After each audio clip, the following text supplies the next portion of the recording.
कहानी की शुरुआत शांत संगीत के साथ नैरेशन शुरू होता है। कभी कभी जिंदगी हमें ऐसे मोड़ पर ले आती है जहां से आगे रास्ता नहीं दिखता। बस एक सवाल रह जाता है, अब क्या? ऐसे ही एक मोड़ पर मैं पहुंचा था जब मन टूटा था, आत्मा थकी हुई थी और दिल बस शांति चाहता था। तब किसी ने मुझे कहा, एक बार वृंदावन चले जाओ, भगवान खुद तुम्हें संभाल लेंगे। और मैं चल पड़ा। वृंदावन, 4 धाम के दर्शन के लिए। बैकग्राउंड हल्की बांसुरी की धुन। पहला दृश्य, वृंदावन में प्रवेश। जैसे ही मैंने वृंदावन की सीमाएं पार की, ऐसा लगा जैसे हवा में कोई और ही मिठास है। हर गली से राधे राधे की आवाज आ रही थी। लोग भले अनजान थे, लेकिन उनके चेहरे पर एक आत्मीय मुस्कान थी। मानो ये शहर सिर्फ पत्थरों और मंदिरों से नहीं, बल्कि प्रेम और भक्ति से बना हो।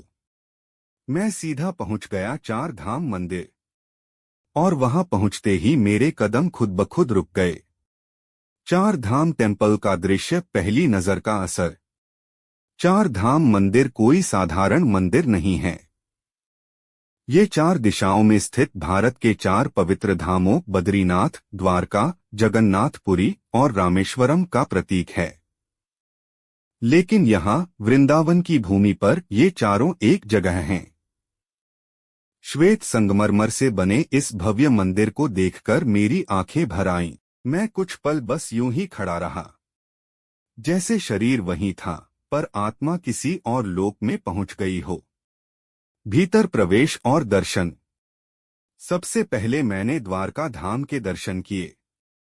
कृष्ण की राजसी छवि, मुकुट में मोरपंख और आंखों में ऐसा तेज कि मन भीतर तक झंझना गया। फिर बद्रीनाथ, जहां भगवान विष्णु एक तपस्वी की मुद्रा में हैं।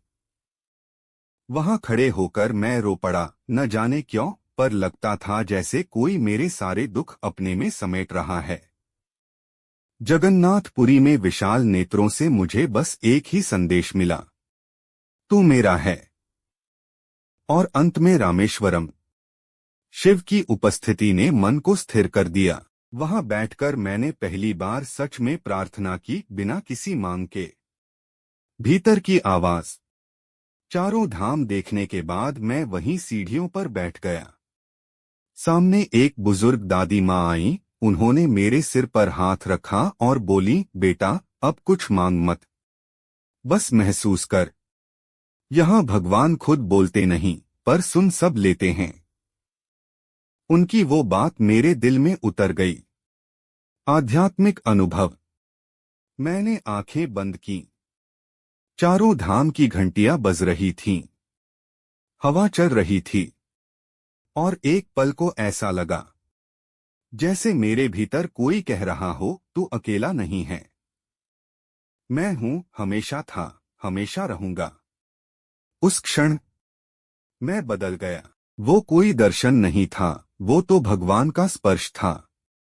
कहानी का अंत, लौटते समय का दृश्य। अगले दिन मैं लौट रहा था। वृंदावन की गलियों में राधे राधे की गूंज अब भी थी, लेकिन अब वो बाहर से नहीं, भीतर से आ रही थी। 4 धाम मंदिर ने मुझे वो दे दिया जो शायद कोई शब्द नहीं कह सकता। एक नया मैं। टूटे हुए मन को जुड़ने के लिए